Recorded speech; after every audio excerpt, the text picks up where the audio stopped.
오늘은 에스겔 24장을 읽었습니다. 에스겔 24장은 언제 임했느냐 말씀이 아홉째 해 열째 달 열째 날 여호와의 말씀이 임하였다. 그래서요, 이 에스겔서의 그 특징은 언제 어떠한 때에 어떤 장소에서 하나님 말씀이 임하였다라고 하는 것을 기록한 거예요. 여기 보니까 아홉째 해, 이제 9년 10월 12일 날 하나님의 말씀이 에스겔에게 임하였습니다. 자, 그런데 하나님 뭐라 했냐면, 인자야 너는 날짜 곧 오늘의 이름을 기록하라. 바벨론 왕이 오늘 예루살렘에 가까이 왔느니라. 여기서 몇 년 된 것은 에스겔이 포로로 잡혀간 해가 첫째 해가 되겠죠. 그때부터 계산을 한 거예요. 다시 말하면 시드기야 왕이 왕위에 오른 지 그때를 기억해서 1년, 2년이 되는 건데, 자, 지금 그러면 아홉째 해, 그러면 시드기야 왕이 된 지 9년째가 되는 해. 그리고 10월 10일이 되는 거예요. 자, 10월 10일 이 날이 무슨 일이냐 있었냐 하면 하나님이 에스겔에게 이 날을 꼭 기억하라고 그랬어요. 기록해라. 왜냐하면 바벨론 왕 느부갓네살 왕이 예루살렘을 포위한 날이 바로 이 날이에요. 근데 바로 포위하는 그날 하나님께서 에스겔에게 말씀을 지금 하고 계시는 거예요. 자, 이때부터 이제 예루살렘 포위가 됐어요. 9년 10월 10일 날 예루살렘이 느부갓네살 왕이 포위를 해버렸어요. 자, 그래서부터 이제 전쟁이 시작이 되는 거예요. 자, 그런데 하나님께서 에스겔에게 무엇을 말씀하시냐면, 너 이 반역한 족속에 비유를 베풀어 이르기를 주 여호와께서 이같이 말씀하시기를 가마 하나를 걸어. 이 속가마, 큰 쇠소 가마를 하나를 걸라는 건데, 이 쇠소 가마가 녹이 슬어 있는 가마예요. 뭐 깨끗한 가마가 아니라 녹이 슬은 가마인데, 건 후에 거기다 물을 부어라. 그리고 양떼에서 한 마리를 골라가지고 그 양떼를 각을 떠갖고 그 넓적다리, 어깨고기 모든 좋은 것, 좋은 부위를 다 그 안에다 넣고 물을 붓고 넣고 난 다음에 불을 떼라는 거예요. 불을 떼라 그랬어요. 가마 밑에 나무를 쌓아 놓고 삶때 가마솥에 뼈가 무르도록 삶을지어다. 그래서 이렇게 솥에다 넣고 장작을 넣고 삶으라는 거예요. 그래서 잘 익을 때까지 삶아라, 이렇게 얘기를 하셨어요. 자, 이게 무슨 말이냐, 이게 무슨 뜻인가? 여기에서 이제 이 말씀을 해설해 준 게 이제 6절에 있는 말씀인데, 그러므로 주 여호와가 이같이 말씀하시니라. 피를 흘린 성읍 녹슨 가마 곧 그 속에 녹이 없이 아지 아니한 가마에 화 있을진저 제비 뽑을 것도 없이 그 덩이 하나하나를 꺼낼지. 여기 봐요.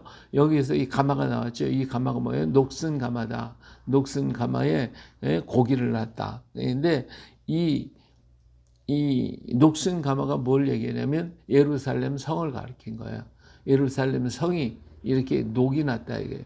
근데 이 가마가 쇠가마이기 때문에 아주 견고한 성읍, 그래서 망할 것 같지 않은 성읍인데, 그 성읍이 녹이 슬었다, 이게 녹이 슬었어요. 근데 그 안에 고기는 정한 고기를 넣었는데, 이게 누구냐? 이게 예루살렘 백성들을 얘기하는 거예요. 백성들을 얘기했어요. 근데 그 가마를 삶아서 넣을 때, 양을 잡을 때에 그 양을 잡아서 피를 다 물에다 넣어서 피를 다 뽑아놨고, 그런 다음에 넣어야 되는데, 그렇지 않고 잡아서 그냥 넣거든요. 그래서 피를 흘린 그 부분을 얘기했어요. 자, 여기 보니까 그 피가 그 가운데 있으며 피를 땅에 쏟아 티끌이 덮이게 하지 않고 맨바 위에 두었다. 그러니까 피가 이 양을 잡거나 그러면 그 피를 땅에 쏟으라고 했어요. 쏟아서 흙으로 덮어버리라고 그랬어요. 그러니까 이 피는 생명이기 때문에 생명을 흙에서 취했기 때문에 흙에다 다 버리라고 그랬거든요. 근데 이게 맨바 위에 있다. 그럼 피가 덮여요, 안 덮여요? 안 덮이잖아요. 안 덮이니까 그 어떻게 돼요? 피가 그대로 있다. 이것은 이스라엘의 피 흘린 죄에 대한 얘기를 하고 있는 거예요. 이렇게 그 피를 덮어서 온전히 뭐 해야 되는 깨끗하게 정하게 해야 되는데 피를 덮을 수가 없는 거예요. 그러니까 맨바 위에 두었으니까 피가 그대로 있는 거예요. 이것이 바로 이스라엘의 억울한 피를 얘기하고요. 억울한 피의 호소. 예, 그래서 포악을 행하여 많은 사람들의 피를 흘렸다. 그렇기 때문에 내가 8절에 내가 그 피를 맨바 위에 두고 덮이지 아니하게 하면 분노를 나타내어 보응하려 함이라. 이게 의인의 피를 흘렸기 때문에 하나님이 보응하시기 위해서 말씀하시는 것인 거예요. 그러므로 주 여호와께서 이같이 말씀하시니라. 화 있을진저 피를 흘린 성읍이여 내가 또 나무 무더기를 크게 하리라. 자, 이제 잘 삶으라 그랬죠. 이제 잘 삶으라. 삶았는데 이번에 또 삶은 고기를 거기서 이제 꺼내서 먹으라는 게 아니라 그 다음에 어떻게 했냐면 더 거기다 나무를 또 더 무더기를 크게 쌓아라. 그 밑에다 또 장작을 갖다 더 많이 쌓으라는 거예요. 쌓아놓고 어떻게 했냐. 나무를 많이 쌓고 불을 피워서 그 고기를 삶아 녹이고 국물을 졸이고 그 뼈를 태워라. 국물이 바짝 쫄아가지고 이제는 어떻게 해요? 쇠솥이 막 불달고 가지고 이제는 뼈를까지 막 다 태워버리라는, 다 태워. 뼈를 태우고 더 그래서 다 태워. 고기고 뼈고 할 것 없이 다 태우라는 거예요. 가마에다가. 가마가 빈 후에는 그게 다 타서 아무것도 없는데 그래도 불을 때리는 거 보니까 숯불 위에 놓아 뜨겁게 하며 그 가마에 녹을 달고서 그 속에서 더러운 것을 녹게 하며 녹이 소멸되게 하라. 그 안에 있는 녹이 다 그냥 이 녹을 때까지 계속 불을 떼우라는 거예요. 그러니까 어떻게 쇠솥이 다 그냥 불에 녹아질 때까지 다 태우라는 거예요. 그러니까 이렇게 하라고 하는 건 뭐 이 성읍이 수고함으로 스스로 피곤하여 하나 많은 녹이 그 속에 벗겨지지 아니하며 불에서 없어지지 아니하는도다. 아무리 떼도 이 녹은 그대로 있더라 이거예요. 없어져야 되는데 없어지지 않는 이 죄가 있다 그 말이에요. 자, 그런 거 여기 있는 말이 이제 무슨 말씀이냐면 가마솥은 예루살렘을 가리킨 것이고 그 안에 녹이 있다고 하는 것은 그들이 죄를 가리키고 그 다음에 피가 있다고 하는 것은 의인의 피를 흘렸기 때문에 포악의 정치가 그 땅에 만연되어 있기 때문에 하나님께서 그 성을 멸하시겠다라고 하시는 것이죠. 그리고 그 안에 있는 고기는 정한 고기는 백성들이에요. 아무것도 알지 못하는 백성들이 이게 있는데 이 백성들이 어때요? 이제 포위가 되겠어요. 예루살렘 성이 이제 포위당했잖아요. 포위당해가지고 그냥 계속 삶으니까 어떻게 돼요? 예? 그 안에 있는 고기가 어때요? 다 익어버리게 뜨거워서 견딜 수 없지. 이게 뭐냐면 바벨론 왕이 와서 전부 다 예루살렘을 포위를 하면 그 안에 있는 백성들이 어떻게 되겠어요? 고통스러운 거예요. 예? 이 삶듯이 이 백성들이 고통을 당해요. 삶아. 백성을 삶는 거예요. 지금 삶는 거예요. 그러니까 그 안에 있는 고기들이 삶아져 익어버린다. 그러니까 어떻게 그 안에 있는 사람들이 다 기근에 죽고 전쟁에 죽고 칼에 죽고 이 전쟁통에 3년 동안을 삶았어요. 3년 동안을. 그러니까 예루살렘 성을 바벨론 왕이 9년 10월 10일 날 쳐들어와 가지고 포위를 하고 그래서 11년이 될 때까지 계속 전쟁을 했으니까 그 안에 있는 사람의 백성의 삶이 어떻게 되겠어요? 정말 완전히 뭉그러지고 완전히 그냥 깨져버리고 말잖아요. 그렇죠? 그래서 전쟁으로 기근으로 먹을 것이 없으니까 심지어 자녀까지 삶아먹고 사람을 삶아먹는까지 됐으니까 이 정도로 그들은 고통을 당하게 됐단 말이에요. 삶아버렸다. 그리고 난 다음에 이 쇠솥을 갖다가 불이 달궈질 때까지 놔둬. 이건 뭐예요? 이제 망한다는 얘기예요. 다 망한다는 얘기예요. 예루살렘은 끝장났다 이거죠. 그렇게 하나님이 비유를 지금 솥을 걸어놓고 그것을 바꾸고 지금 이 사람들은 어떤 사람이에요? 바벨론에 포로로 잡혀온 사람들이잖아요. 그 포로로 잡혀온 사람이 지금 예루살렘에 어떤 일이 일어나는지도 몰라요. 지금 그래서 포로로 잡혀와서 여기서 일만 하고 있을 뿐이지. 그런데 그들 앞에 이렇게 함으로써 보여주는 거예요. 지금 예루살렘 포위를 당했고 여기 있는 사람이 다 끌어서 죽게 되고 이것이 왜 그러냐? 이 예루살렘의 포악한 죄 때문에 그렇다라고 하는 것을 얘기하고 해주고 있는 거거든요. 그런데 이 사람들은 거짓 선지자가 와서 이제 바벨론에서 돌아갈 것이라고만 2년 안에 돌아간다 막 자꾸 이런 얘기만 하니까 이게 믿으려고 하질 않죠. 그 에스겔이 말하는 얘기는 잘 안 들으려고 그러고 그러는데 이런 걸 보여주면서 이 지금 이렇게 됐다라고 하는 것을 지금 말씀해 주고 있는 거예요. 하나님께서 어떻게 했어요? 자, 그 다음에 이제 두 번째 죄가 있는데 13절에 보니까 너희 더러운 것들은 더러운 것들 중에 음란이 그 하나이니라. 아까는 포하게 된 얘기 있어요. 이번에 음란에 대한 얘기. 내가 너를 깨끗하게 하나 내가 깨끗해지지 아니하니 내가 내게 향한 분노를 풀기 전에 네 더러움이 다시 깨끗해지지 아니하리라. 나 여호와가 말했으니 이 일이 이루어질지라. 내가 돌이키지도 아니하고 아끼지도 아니하고 하며 뉘우치지도 아니하며 하고 행하리니 그들이 내 모든 행위대로 너를 재판하리라. 주 여호와의 말씀이니라. 이 하나님이 예루살렘과 성전이 있는 그 성을 얼마나 사랑하셨어요. 그런데 이렇게 다 멸해버리고 다 불질러 버릴 건데 그러면서도 하나님 어떻다고 했어요? 내가 이것 때문에 후회하거나 돌이키지도 않고 아끼지도 않고 뉘우치도 않을 것이고 이 일을 다 행해버리고 말 것이다. 이 하나님이 지금 막 결단을 얘기를 하고 있는 거예요. 그 마음의 심정을 좀 이해 좀 해달라 얘기를 하시는 거죠. 내가 그렇게 아끼고 사랑했던 성읍인데 이렇게 내가 버리는데 내가 아끼지도 않는다. 왜? 그들의 포악과 그들의 음행, 다시 말하면 우상숭배, 그런 나를 내 등대에 버리고 했기 때문에 나는 이 성이 망하는 것을 아까워하지도 않는다. 돌아보지도 않는다. 뉘우치지도 않는다. 이런 얘기를 지금 하고 계시는 거예요. 자, 두 번째로 하나님께서 15절을 보니까 하나님 말씀이 임하죠. 16절에 인자야 내가 내 눈에 기뻐하는 것을 한번 쳐서 빼앗으리니 너는 슬퍼하거나 울거나 눈물을 흘리거나 하지 말며 죽은 자를 위하여 슬퍼하지 말고 조용히 탄식하며 수건으로 머리를 동이고 발에 신을 신고 입술을 가리지 말고 사람이 초상집에서 먹는 음식물을 먹지 말라 하신지라.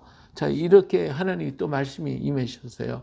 내가 네 눈에 좋아하는 것을 내가 빼앗을 것인데 너 그것 때문에 슬퍼하지도 말고 그 애통하느라고 막 머리에다 수건을 동이고 입술을 가리고 하는 그 사람이 죽었을 때 자기 얼굴을 가리거든요. 이게 창피하다 이거죠.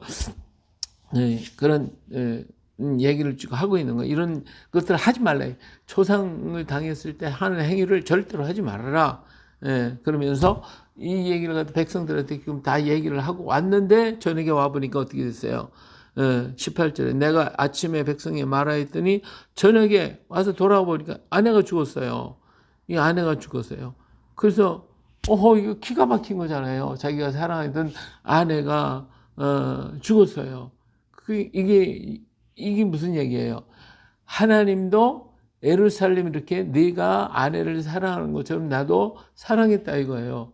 근데 그 성이 멸망당하는 거 그것이 내 아내가 죽은 거 똑같다 그거예요. 똑같다. 그런데 내가 그들을 예루살렘을 돌아보고 울지도 말고 그냥 그 슬픈 기색도 보이지 말고 그렇게 하라는 거예요.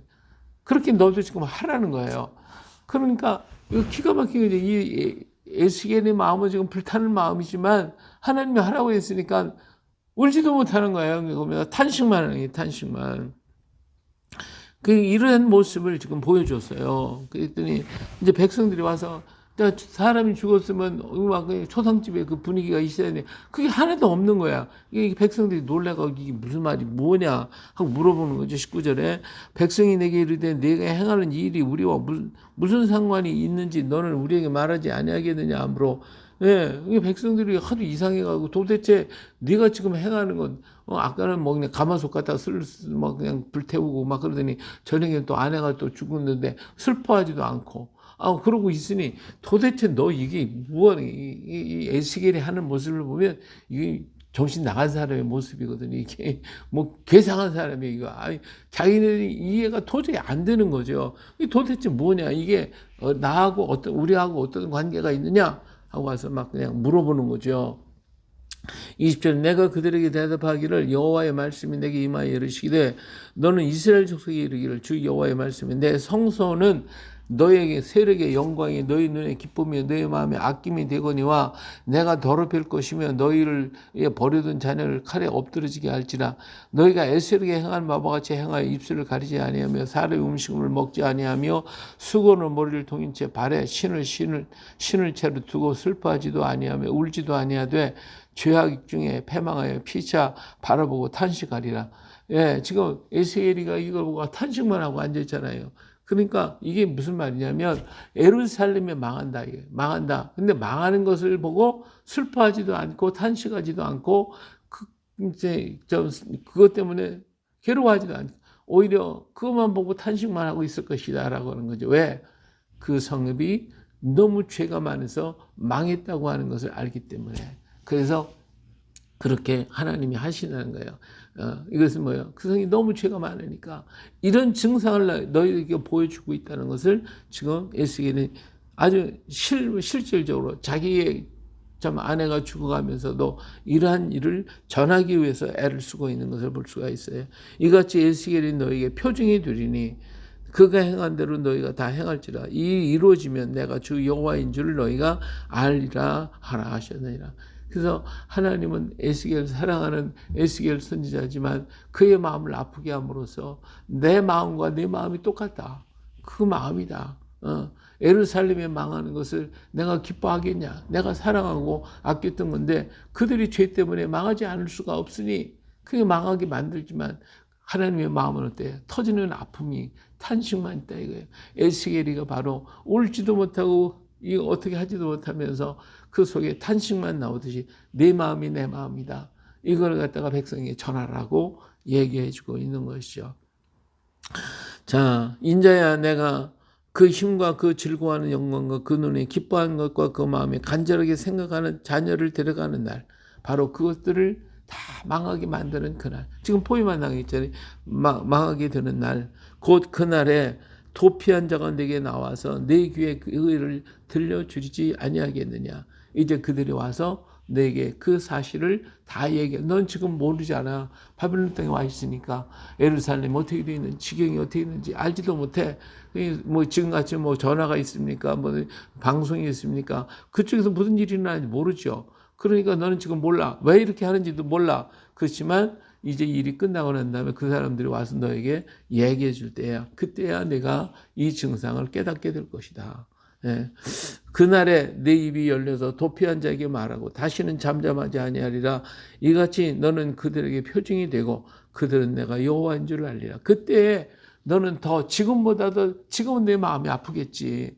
예? 그래서 모르니까. 그런데 그때 나라가 다 망해서 포로로 끌려오는 그 모습을 보고서요.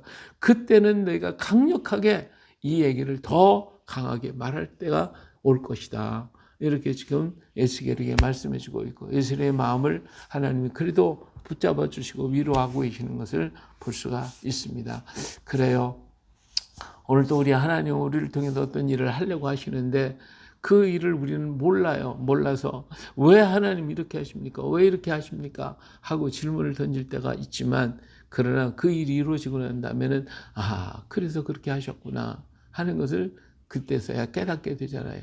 오늘 우리에게 당한 에스겔도 자기 아내가 갑자기 죽었으니 뭐 기가 막힌 거지. 왜 이런 일이 나한테 일어나는지, 왜 가도 가마솥가 불살라고 이제 도저히 알 수가 없는 것이지만 이스라엘이 다 예루살렘 망해서 포로 잡혀오고 하는 그 모습을 그랬구나. 이 하나님이 이렇게 하려고 다 가르쳐 주신 거구나. 그때서야 깨닫고 하나님의 그 마음을 심정을 이해하고 알게 되고 또 그것 때문에 하나님이 나를 쓰셨다고 하는 것에 대해서 그 아픔과 고통을 잊고 더 크게 더 열정적으로 일할 수 있도록 하게 만들어 주신단 말이에요. 그래요. 이 믿음을 가지고 오늘 또 나에게 주어진 모든 일들을 내가 모르지만 우리는 그저 아멘. 하나님의 뜻대로 이루어지기를 원하나이다. 합력의 선을 이루시는 하나님을 내가 믿습니다. 그러면서 우리는 또 가는 거지. 가는 거예요. 그래서 모든 짐은 또 우리 주님 내가 감당 못하면 주님이 대신 져주실 것이니까 십자가 지고 가는 거죠. 가는 거예요. 가다가 내가 넘어지면 주님이 다시 일으켜 세우시고 힘내라 용기를 내라 더욱더 강해라 담대하라 그래서 오늘 이 세대 속에서 나에게 주신 일에 충성 다해서 하나님 앞에 인정받는 이스라엘 같은 귀한 일꾼들 되시기를 주의 이름으로 축복합니다. 할렐루야.